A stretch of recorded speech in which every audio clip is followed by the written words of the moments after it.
اعوذ باللہ من الشیطان الرجیم بسم اللہ الرحمن الرحیم۔ سورہ الانعام آیت نمبر 111 ہے اور الحمدللہ 8واں پارے کا ابتدا ہے۔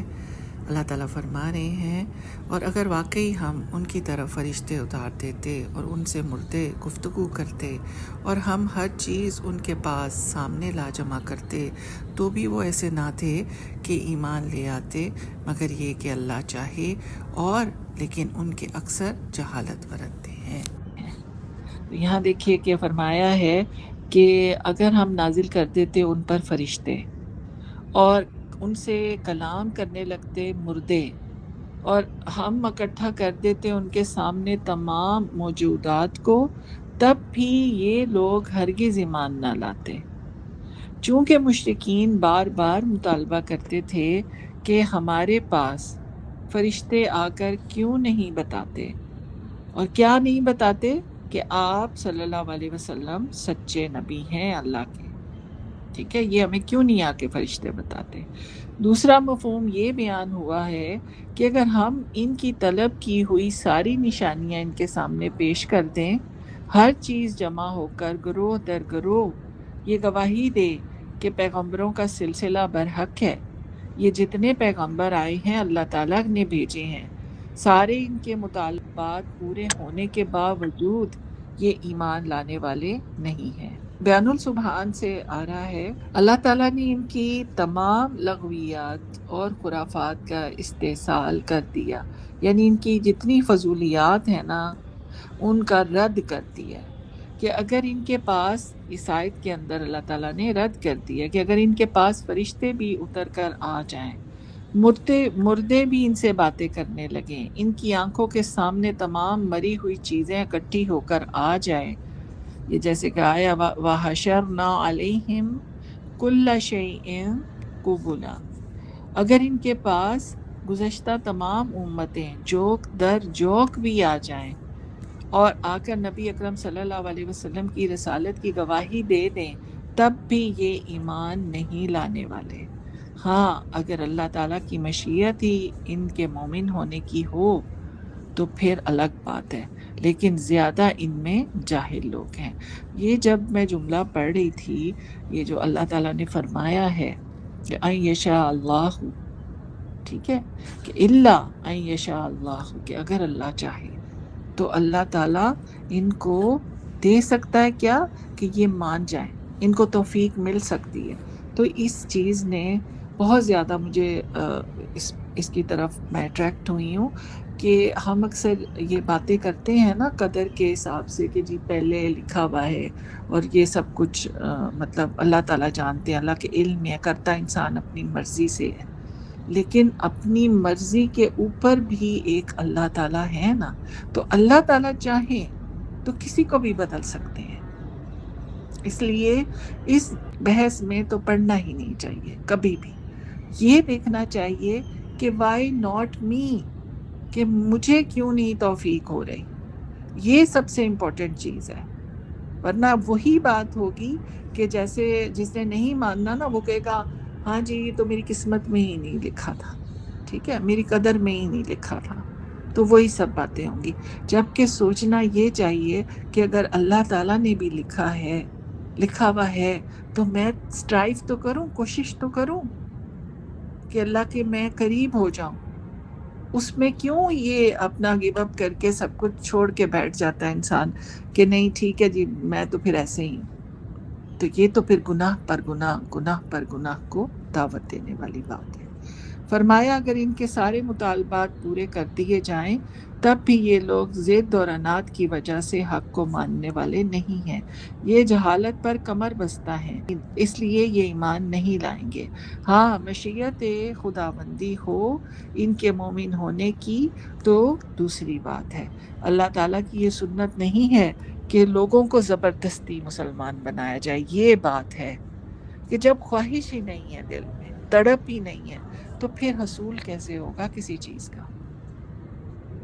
وہ تو چاہتا ہے کہ لوگ عقل سے کام لے کر خوب سوچ سمجھ کر اسلام کو اختیار کریں، دلائل کے ذریعے قرآن مجید میں سمجھایا بھی گیا ہے، یہ زبردستی کا کام نہیں ہے، کفار کی ان لغویات کی وجہ سے آپ صلی اللہ علیہ وسلم افسردہ نہ ہوں، رنجیدہ نہ ہوں، تو کیونکہ آپ ہوتے تھے اس لیے اللہ تعالیٰ تسلی دیتے ہوئے فرماتے ہیں، اگلی آیت میں اب آ رہا ہے، 112 آیت ہے، وَكَذَلِكَ جَعَلْنَا لِكُلِّ نَبِيٍّ عَدُوًّا شیاطینی، اب یہ شیاطین الانسی والجنی، یہاں پر آپ کو نا شیاطین کے بارے میں بھی اب بتایا جائے گا، اور اسی طرح ہم نے ہر نبی کے لیے انسانوں اور جنوں کے شیطانوں کو دشمن بنا دیا، ان کا بعض کی طرف ملمح کی ہوئی بات دھوکہ دینے کے لیے دل میں ڈالتا رہتا ہے، اور اگر تیرا رب چاہتا تو وہ ایسا نہ کرتے، بس چھوڑ انہیں اور جو وہ جھوٹ کرتے ہیں۔ زخرف، چکنی چپڑی باتیں، ایک اور بھی ورڈ میں نے آپ کو بتایا تھا، کوئی اور بھی زخرف کے لیے، سونا تھا باجی، سونا، سونا ذهب ہاں ذہب، گولڈ۔ ٹھیک ہے۔ تو یہ چکنی چپڑی باتیں، یہاں پر ایک ورڈ مل میں یوز ہوا ہے، میم لام میم آئین، ٹھیک ہے، تو اس کو بھی کھول کے بھی میں آپ کو بتا، اب یہاں ہم دیکھیں گے کہ شیطان کون ہے، یہ کیا ہے، اور آج اس کے بارے میں جانیں گے انشاءاللہ۔ آپ صلی اللہ علیہ وسلم ان کے لغو قسم کے سوالات اور فرمائشی معجزات سے تنگ دل نہ ہوں، یہ بات کچھ اس زمانے کے ساتھ مخصوص نہیں ہے، یعنی کہ آپ کے زمانے کے ساتھ مخصوص نہیں ہے، اور یہ جو میں آپ کو تفسیر کروانے لگی ہوں آگے جتنی ہے ابن کثیر اور بیان السبحان سے، یہ بات کچھ اس زمانے کے ساتھ مخصوص نہیں ہے، بلکہ ہر نبی کے زمانے میں دشمنان دین ہوتے رہے ہیں، ہر نبی کے ساتھ یہ ہوتا رہا ہے، ہر امت اپنے نبی کے ساتھ دشمنی کرتی رہی ہے، یہ کوئی نئی بات نہیں ہے، کیونکہ اللہ تعالیٰ کی حکمت ہے کہ اس دنیا کے نظام کو جب تک قائم رکھنا منظور ہے، خیر اور شر کی قوتوں میں سے کوئی قوت بھی بالکل نہ مجبور ہو نہ نیست و نابود ہو، نیکی اور بدی، ہدایت اور دلالت کی جنگ ہمیشہ سے قائم ہے اور یہ قائم رہے گی، ہر پیغمبر کے مقابل شیطانی قوتیں کام کرتی رہی ہیں، اگر ان کو پاک مقصد میں کامیاب نہ ہونے دیں، لہٰذا آپ صلی اللہ علیہ وسلم ان کی فتنہ پردازی، فریب دہی سے زیادہ فکر میں اور نہ پڑیں، انسانوں میں سے ان بھی کے جو قصد ایک دوسرے اور کے دل افترا میں سے قطع باتیں نظر ڈالتے کر رہتے کے ہیں۔ معاملہ اللہ کے سپرد کر دیں۔ ورقہ بن نوفل نے بھی رسول اللہ صلی اللہ علیہ وسلم سے یہی کہا تھا کہ جس طرح کا دین لے کر آپ صلی اللہ علیہ وسلم آئے ہیں، اللہ تعالیٰ کا جو پیغمبر بھی اس طرح کا دین لے کر آیا تو اس سے دشمنی کی گئی، یہ البخاری میں آیا ہے۔ امام عبدالرزاق نے معمر کے واسطے سے قتادہ سے روایت کیا ہے کہ جنوں میں سے بھی شیاطین ہوتے ہیں۔ شیطان جو ورڈ ہے نا، یہ ایڈجیکٹو ہے، یہ بس یہ لکھ لیجئے کہ یہ ایڈجیکٹو ہے، یہ خصوصی طور پہ جنوں کے لیے نہیں ہے، یہ انسانوں میں بھی ہیں، اور یہ انسانوں کی اپنی ہی کیٹیگری ہے، یہ نہیں کہا جائے گا کہ اس انسان کے اوپر جن ہے، یہ بہت بڑی باتیں آج یہ جو ان آیات کے اندر آپ کے علم میں اضافہ ہوگا انشاءاللہ، تو جو بھی ایک دوسرے کے دل میں باتیں ڈالتے رہتے ہیں، یہ انسان اور شیطان، یہ جن جو ہیں دونوں ہی شیطان ہیں، رسولوں کے دشمن شیطان جن و انسی ہوتے ہیں جو شر کے ساتھ دین سے دور کرتے ہیں، ایک ایسی چیز ڈال دیتے ہیں انسانوں کے آگے، شر ڈال دیتے ہیں کہ جس کی وجہ سے ان کو حق سے، دین سے دور کر دیتے ہیں۔ ارشاد الہی ہے، یوحی بعضهم الی بعض زخرف القول غرورا، وہ ایک دوسرے کے دل میں باتیں ڈالتے ہیں، مل میں کی ہوئی باتیں دھوکہ دینے کے لیے، مل میں جو ہے اس کا مطلب ہے جب کسی معمولی دھات کا زیور بنا کر اس پر سونے کا پانی پھیر دیا جاتا ہے، اسی لیے اس کے میننگ میں سونا بھی آیا ہے، معمولی دھات کا زیور بنا کر سستا لے کر اس پر سونے کا پانی پھیر دیا جاتا ہے تو وہ بالکل سونا معلوم ہوتا ہے، اور لوگ بے وقوف بن کر سونا سمجھ کر اس کو خرید لیتے ہیں، یہ شو دو آف کے لیے بھی باجی، کرتے دھوکے میں آئے گا نا یہ بھی پھر۔ ہیں، بالکل یہ دھوکے میں ہی آتا ہے، زخرف القول ہے ہی دھوکا، چکنی چپڑی باتیں کون کرتا ہے؟ جس نے غلط سامان گندا بیچنا ہو تو وہ بڑا کچھ قصیدے الاپتا ہے ساتھ اور وہ بولتا ہے، تو انہوں نے بھی تو اپنے شر کو ہی بیچنا تھا نا انسانوں کے آگے. تو یہی کام کرتے ہیں کہ وہ بڑا مزین کر کے ان کو بتاتے ہیں چیزوں کو. اور یہ جیسے ایک معمولی دھات کے اوپر سونے کا پانی چڑھا دیا اور اس کو کہا کہ یہ سونا ہے، تو دھوکہ دینا ہوتا ہے. اور یہ جو لیتے ہیں وہ بھی بعض دفعہ لوگوں کو دھوکہ دینے کے لیے کرتے ہیں، اور دینے والے بھی دھوکہ دینے کے لیے کرتے ہیں. اسی طرح شیاطین گناہوں کی باتوں کو ایسا مزین کر کے پیش کرتے ہیں کہ بظاہر وہ بہت اچھی لگتی ہیں، تو ان سے بچنا ہے. اور یہ کون کرتے ہیں؟ یہ شیاطین وہ جن بھی کرتے ہیں اور انسان بھی کرتے ہیں. لیکن ان کا ٹائٹل کیا، ایڈجیکٹو کیا ہے، ان کی خصلت کیا ہے، صفت کیا ہے؟ یہ شیطان ہوتے ہیں، جن بھی اور انسان. اور یہ بھی یاد رکھیں کہ شیطان بظاہر انسان کو کبھی بھی گناہ کی دعوت نہیں دیتا.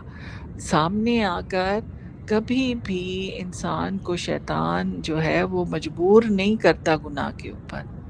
بعض دفعہ انسان کو عبادت کی طرف لاتا ہے، مگر ایسا طریقہ جو انبیاء علیہ السلام کی سنت کے خلاف ہوتا ہے. عبادت میں خلل نہیں ڈالتا. وہ کہتا ہے ہاں یہ عبادت ہے کرو، لیکن وہ خلاف سنت ہوتی ہے. اور خلاف سنت پھر کیا ہوتی ہے؟ عبادت جس کو انسان کرتا ہے سوچ کے کہ وہ عبادت کر رہا ہے، وہ بدعت ہوتی ہے، جو کہ کبیرہ گناہ ہے. اور انسان ان کو نیکی سمجھ کر کرتا ہے اور اس کی مغفرت بھی طلب نہیں کرتا. یہ کتنا بڑا دھوکہ دیتا ہے انسان کو. اور آج دیکھیں یہ کتنے لوگ اس میں گرفتار ہیں. آپ ان کو جا کے بتائیں تو وہ آپ سے لڑ پڑیں گے، آپ سے قطع تعلق کر دیں گے. جیسے میں نے آپ کو بتایا، وہ میری تو گردن پہ چھری پھیرنے کو تیار تھی. تو یہ دیکھیں کہ کیا ان کو چیز وہ اتنی خوبصورت، وہ کہتی ہیں ہم تو اسی میں ہی ہم کہیں گے کہ ہماری نسلیں جائیں. اور یہ پھر کہاں سے ان کو مغفرت طلب کرنے کی کہاں سے توفیق ہوگی؟ سوچنے کی باتیں ہیں نا. آگے فرمایا وَلَوْ شَاءَ رَبُّكَ مَا فَعَلُوهُ، یعنی اگر تمہارا رب چاہتا تو وہ ایسا نہ کرتے. یہ سب کچھ اللہ تعالیٰ کے قضاء اور قدر اس کی مشیت اور ارادے سے ہے، چنانچہ ان کو چھوڑ دیں. اس لیے میں تو اب یہ جو پوچھتے ہیں نا جی قدر کے بارے میں سوال کرتے ہیں، تو میں کہتی ہوں جو بھی سمجھ آتا ہے نا سمجھ لیں. اللہ نے لکھا تقدیر میں یا آپ نے کرنا ہے.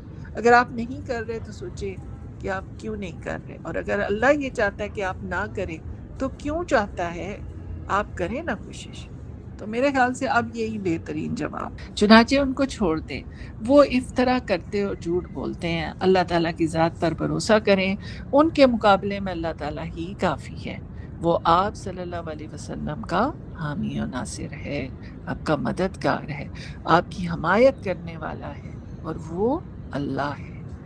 ابو ذر غفاری رضی اللہ تعالیٰ عنہ کہتے ہیں مجھ سے رسول اللہ صلی اللہ علیہ وسلم نے فرمایا کیا تم نے شیاطین انس اور جن سے پناہ مانگی؟ اب یہ سنیے گا حدیث، ٹھیک ہے.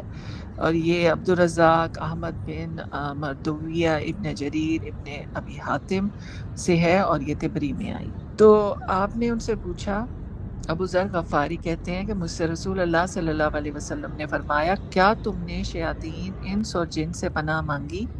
میں نے عرض کیا یا رسول اللہ صلی اللہ علیہ وآلہ وسلم کیا آدمیوں میں بھی شیطان ہیں؟ فرمایا ہاں، بلکہ شیطان آدمی اصل شیطانوں سے زیادہ ضرر پہنچاتے ہیں. سبحان اللہ. دیکھیے یعنی اصل شیطان جو جن تھا، ابلیس جنی تھا نا، تو وہ اصل تھا نا. لیکن جب انسان شیطان ہوتا ہے نا تو یہ اس سے بھی آگے ہے، اس سے زیادہ نقصان پہنچاتا ہے. مالک بن دینار نے فرمایا کہ میں اعوذ باللہ من الشیطان الرجیم پڑھتا ہوں تو شیطان تو بھاگ جاتا ہے، لیکن شیطان آدمی بہت سخت ہے، میری آنکھوں کے سامنے آ کر مجھے بہکاتے ہیں. اور یہ جو میں آپ کو تفسیر کروا رہی ہوں میں نے آپ کو بتایا تھا بیان السبحان اور ابن کثیر سے. اگلی آیت ہے. اب امید ہے آپ کو یہ اس کی جو ٹرم ہے، ٹرمینالوجی شیطان کی کلیئر ہو گئی ہوگی. یہ ایڈجیکٹو ہے، یہ خاص کر خصوصی طور پر جنوں کے لیے نہیں ہے، یہ انسانوں کے لیے بھی ہے. اور انسان فطرتاً پھر وہ شیطان ہوتے ہیں، ان کے گناہ اتنے زیادہ ہو جاتے ہیں کہ وہ پھر ان دوسرے لوگوں کو بھی اس کی لپیٹ میں لینا شروع ہو جاتے ہیں، تو پھر ایسا انسان پھر وہ شیطان کہلاتا ہے۔ یہ نہیں ہوتا کہ اس کے اوپر جن آ جاتا ہے۔ تو یہ اپنا بالکل کانسیپٹ اب کلیئر کر لیں۔ آیت نمبر 113 ہے، اور تاکہ ان لوگوں کے دل اس جھوٹ یعنی جھوٹ کی طرف مائل ہوں جو آخرت پر یقین نہیں رکھتے، اور تاکہ وہ اسے پسند کریں، اور تاکہ وہ بھی وہی برائیاں کریں جو یہ کرنے والے ہیں۔ وہی بات آ گئی نا، یہ اتنے اس دلدل میں پھنس گئے ہوتے ہیں کہ یہ پسند کرتے ہیں پھر کہ دوسرے بھی یہی کریں اور اسی میں پھنسیں اور ہمارے ساتھ جائیں گے۔ کہاں؟ جہنم۔ تفسیر القرآن اور تعریف الفرقان سے آگے جو ہے تفسیریں آ رہی ہیں۔ اس میں شیاطین ایسے مکر و فریب والی تدابیر اس لیے کرتے ہیں کہ جن لوگوں کا ایمان لانے کا ارادہ ہو ان کے وسوسے میں آ جائیں اور سمجھ لیں کہ ہم پہلے سے جس دین پر تھے وہی حق ہے اور وہی درست ہے، اور پھر اپنے مساعی اپنے اسی پرانے دین کو کی مدافعت میں صرف کرنے لگے۔ یعنی کیا بات ہوئی ہے یہاں پر کہ جو جس پر پہلے تھا نا وہ اسی پر رہے، یعنی نہ وہ ہدایت کی طرف جائے، نہ وہ ایسے لوگوں کے ساتھ اپنا میل جوڑ بڑھائے، بلکہ جو لوگ اس کے ساتھ ان مسالک میں پھنسے ہوئے ہیں، ان چیزوں میں رہ رہے ہیں، وہ ان کے ساتھ ان کو کوشش کر کے اس انسان کو اپنے ساتھ ہی لگائی رکھتے ہیں، اور اس کی پھر وہ جو ہدایت کی طرف جانے کی کوشش کر رہا ہوتا ہے وہ انہی انسانوں کے چکر میں آ کے وہ وہاں سے مڑ جاتا ہے، اور بلکہ کیا کرتا ہے وہ اپنی ساری کوششیں اسی چیز پر لگا دیتا ہے، اپنی ساری قوتیں کہ اس کو فروغ دے۔ کیسی خطرناک بات ہے۔ ان لوگوں کے عناد اور شرارت کی یہ کیفیت ہے کہ یہ لوگ خود جانتے ہیں کہ ان کی نیت ایمان لانے کی ہے یا نہیں، خوب اچھی طرح یہ جانتے ہیں، محض بیکار میں معجزات کی فرمائش کرتے ہیں۔ یہ ہوتا ہے نا کسی کو کسی کا وقت ضائع کرنا، کسی کو وہموں میں ڈال دینا، تو یہ سب کام یہی ہوتے ہیں۔ جب ایمان لانے کا قصد ہی نہیں ہے تو خواہ خواہ کی فرمائشیں کرنا جہالت ہے۔ تو یہ سب چیزیں ہمیں بھی غور و فکر کرنا ہے۔ اور یہ لوگ کیوں کر نبی صلی اللہ علیہ وسلم کی دعوت رکھتے ہیں؟ تنگ کرنے اور تکلیف پہنچانے کے لیے یہ سب کچھ کرتے ہیں۔ اسی طرح ہم نے ہر نبی کے بہت سے دشمن شیاطین پیدا کیے، کچھ انسان اور کچھ ابلیس کی اولاد جنات میں سے شیاطین، تاکہ ایک دوسرے کو وسوسہ ڈالتے رہیں۔ ان آیات سے کئی دفعہ آپ نے دیکھا ہوگا کہ آپ کا واسطہ اللہ نہ کرے کبھی ایسے انسانوں سے پڑے، لیکن دل سے نکلتا ہے کہ یہ کتنا شیطان صفتہ انسان ہے، اس کو شرم بھی نہیں آتی ایسی باتیں کرتے ہوئے، کہ ہم بولتے ہیں ایسے الفاظ۔ ان آیات سے معلوم ہوا کہ باطل ہمیشہ سے حق کا دشمن رہا ہے اور ہمیشہ داعیان حق کی مخالفت کی ہے۔ پیچ دار باتیں، لوگوں کو بہکانا شیاطین کا کام ہے، اور جھوٹ، فریب، باطل، دروغ گوئی کی طرف بے ایمانوں کے دل مائل ہوتے ہیں۔ جو ایمان سے خالی دل ہے نا وہی ان کے پیچھے چلتے ہیں، ان کے ساتھ چلتے ہیں۔ اعلان کیا گیا ہے کہ اللہ تعالیٰ اپنی قدرت استعمال کر کے زبردستی کافروں کو مومن بنانا پسند نہیں فرماتا۔ نمود حق کے لیے وجود شر کو قائم رکھنا ضروری ہے۔ سمجھ آئی یہ بات کہ جب برائی نہیں ہوگی تو اچھائی کا کیسے پتہ چلے گا؟ جب شر نہیں ہوگا تو حق کا کیسے پتہ چلے گا؟ تو یہ سب کچھ اللہ کا ہی بنایا ہوا ہے، اللہ نے ہی ان کو پیدا فرمایا۔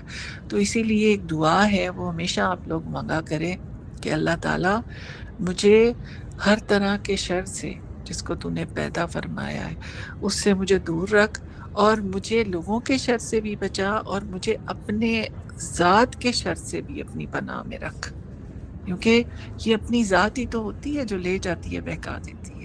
ہر نبی کے مقابلے میں شیطانوں کا ہونا علامت ہے کہ انسان کے مسلسل روحانی ارتقاء یعنی اسپرچول ایوولوشن کے لیے اس خیر اور شر کی اپوزٹس لازمی ساتھ رہیں گے۔ انبیاء علیہ السلام دعوت حق دیتے رہے ہیں، شیاطین جن اور انس مزاحمت کرتے رہے ہیں اور کرتے رہیں گے، اور اسلام ہر دور میں قدم بہ قدم بڑھتا چلا جائے گا حتیٰ کہ تکمیل دنیا کا ہنگام آ جائے، یعنی پھر قیامت آ جائے۔ پھر اللہ تعالیٰ ان سب کو جمع کر کے ان کا حساب ان کے سامنے پیش کر دے گا، جو جس نے عمل کیے ہوں گے، جتنی کوششیں جس نے جہاں صرف کی ہوں گی، وہ اللہ تعالیٰ پھر اس کے مطابق ان کا عمل کر دے گا۔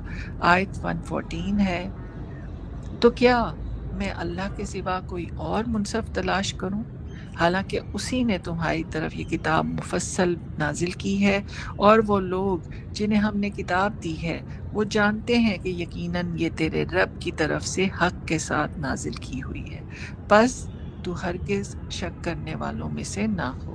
ابن کثیر سے آ رہا ہے، جب مشرکین قرآن کے دلائل کے مقابلے میں لاجواب ہو گئے، ٹھیک ہے، کہ قرآن کے دلائل کے مقابلے میں کچھ نہیں لا سکے اور کسی طرح بھی اپنے معبودوں کا ثبوت فراہم نہ کر سکے، تو کہنے لگے کوئی ثالث مقرر کر لیجئے، یعنی کوئی بیچ والا نہ، فیصلہ کرنے والا مقرر کر لیجئے، وہی فیصلہ کرے گا، وہی ہم کو منظور ہوگا۔ اس وقت یہ آیت نازل ہوئی، افغیر اللہ ابتغی حکمن وَهُوَ الَّذِي أَنزَلَ إِلَيْكُمُ الْكِتَابَ مُفَصَّلًا، کیا سوائے اللہ کے تلاش کروں کوئی منصف، جبکہ اس نے نازل کی ہے کتاب تفصیل کے ساتھ، یعنی وہ کوئی معمولی کتاب نہیں ہے، رب کائنات کی طرف سے نازل کی گئی ہے، اس میں اچھے برے، نیک بد، سعادت شقاوت، نجات اور مواخذہ کے، یعنی پکڑ کے تمام احوال کھول کر بیان کرتی ہیں۔ اس کتاب کی حقانیت تو اسی سے ظاہر ہے کہ اس میں تمام عقائد حقہ و اعمال صالحہ، احکام صحیحہ کی تعلیم دی گئی ہے، نجات اور عذاب کے اصول واضح طور پر بیان کر دیے گئے ہیں، گزشتہ واقعات کی تفصیل اور آئندہ پیدا ہونے والے امور کا اظہار نہایت صحیح طور پر کر دیا گیا ہے۔ آپ کو پریڈکشنز ملتی ہیں قرآن پاک میں، اور وہ حقیقت ہوتی نظر آتی ہیں، اور بہت سے واقعات کی باریک باریک تفصیلیں بھی دی گئی ہیں۔ سورہ کہف میں حضرت موسیٰ اور حضرت خضر کا واقعہ دیکھ لیں۔ اگر نور دانش ہو، دیکھنے والی آنکھ ہو، تو سمجھ میں یہ سب کچھ آ جائے گا۔ اگر اتنی بصیرت نہیں رکھتے تو اہل کتاب کے علماء سے پوچھ لو، وہ بھی بتا دیں گے کہ یقیناً یہ ان کے رب کی طرف سے نازل شدہ ہے۔ بس اے مخاطب، تم شک کرنے والوں میں سے نہ ہو جانا۔ یہ مخاطب نبی پاک صلی اللہ علیہ وسلم بھی ہیں اور تمام مسلمان بھی ہیں، اور جو بھی حق کی طرف آنا چاہ رہا ہے وہ سب کے لیے یہ بات ہے۔ خطاب اگرچہ رسول اللہ صلی اللہ علیہ وسلم کو ہے، لیکن روئے سخن امت کی طرف ہے۔ دوسرے یہ کہ اہل کتاب کی شہادت کے اوپر اعتماد کرنے کی کافروں کو دعوت دی گئی ہے۔ اہل کتاب کون ہیں؟ یہود اور نصارہ، کہ ان کی شہادت کے اوپر اعتماد کرنے کی کافروں کو دعوت دی گئی ہے کہ تم جا کے اپنے علماء سے پوچھ لو۔ تو کہیں آپ صلی اللہ علیہ وسلم کے دل میں یہ گمان نہ ہو کہ نامعلوم اہل کتاب کیا شہادت دیں گے، ان کی کتابوں میں کیا لکھا ہے۔ اس شبے کے ازالے کے لیے ارشاد ہوتا ہے کہ اس میں ہرگز شک نہ کرنا۔ اب ہم نے پیچھے آیات پڑھی تھی نا کہ اللہ تعالیٰ فرماتے ہیں کہ ان سے کہیے قرآن کی طرف بے شک نہ ہو، جو تمہاری اپنی کتابیں ہیں انہی کو کھول کر انہی پر عمل کرنا شروع کر دو۔ کیوں کسی ایسے کے پیچھے لگ رہے ہو، پال کے پیچھے لگ رہے ہو، یا فلانے ٹمکانے کے پیچھے، علماء کے پیچھے، راہبوں کے پیچھے لگ رہے ہو، کہ جو تمہیں کتاب سے دور کر رہے ہیں؟ تو یہی یہاں پر بات ہے کہ ان کے اندر کوئی بات ایسی نہیں ہے جو کہ قرآن میں درج نہیں ہے۔ یقیناً آپ صلی اللہ علیہ وسلم کی رب کی طرف سے آپ صلی اللہ علیہ وسلم کے پاس حق آ چکا ہے، لہٰذا آپ شک کرنے والوں میں سے نہ ہوں۔ ایک ڈر لگتا ہے نا انسان کو، وہ بھی انسان تھے گو کہ وہ بہت بلندیوں پر تھے، لیکن دل میں ڈر آتا ہے نا کہ میں جو چیز پیش کرنے لگا ہوں، جو بتانے لگا ہوں، پتہ نہیں وہ پچھلی کتابوں میں تھی یا نہیں تھی، میں یہ بات کروں گا۔ تو دیکھیں یہاں اس آیت کے اندر وہی دل کو دلاسا دیا جا رہا ہے کہ آپ آپ کے پاس یہ حق آ گیا ہے، لہٰذا آپ اب شک کرنے والوں میں سے نہ ہو۔ فرمایا اہل کتاب سے پوچھ لو، وہ بھی دل سے اس کو برحق سمجھتے ہیں، آپ کو اور قرآن پاک کو، جبرائیل علیہ السلام کو، یہ سب حق سمجھتے ہیں، اگرچہ ان میں بہت تحریفات کر چکے ہیں، تاہم اب بھی ان میں قرآن کے برحق ہونے کے نشانات موجود ہیں، لہٰذا ان کی آسمانی کتابوں کی شہادت کا اعتبار کر لو۔ اگلی آیت ہے 115، وَتَمَّتْ كَلِمَةُ رَبِّكَ صِدْقًا وَعَدْلًا لَا مُبَدِّلَ لِكَلِمَاتِهِ وَهُوَ السَّمِيعُ الْعَلِيمُ، اور تیرے رب کی بات سچ اور انصاف کے اعتبار سے پوری ہو گئی، اس کی باتوں کو کوئی بدلنے والا نہیں، اور وہی سب کچھ سننے والا، سب کچھ جاننے والا ہے۔ ارشاد الہی ہے، وَتَمَّتْ كَلِمَةُ رَبِّكَ صِدْقًا وَعَدْلًا، اور پوری ہو گئیں باتیں آپ صلی اللہ علیہ وسلم کے رب کی سچائی اور انصاف میں۔ امام قتادہ رحمۃ اللہ علیہ فرماتے ہیں، اس کے معنی ہے کہ اللہ تعالیٰ کی باتیں حکم کے اعتبار سے انصاف پر مبنی ہیں، قول کے اعتبار سے سچی ہیں، جو بھی خبر دی ہے وہ اس قدر حق اور سچ ہے کہ اس میں ذرا برابر بھی شک و شبہ نہیں ہے، جو حکم دیا ہے وہ اس قدر عدل اور انصاف والا ہے کہ اس سے بڑھ کر عدل اور انصاف کا کوئی تصور نہیں کر سکتا، جس سے اس نے منع فرما دیا وہ باطل اور فاسد ہے۔ لا مبدل لکلماتی ہی، نہیں بدل سکتی اس کی بات، یعنی اس کے حکم کو دنیا اور آخرت میں کوئی ٹال نہیں سکتا۔ یہ الطبری سے ہے۔ اب معرف القرآن اور بیان السبحان سے تفاسیر میں آپ کو کروانے لگی ہوں۔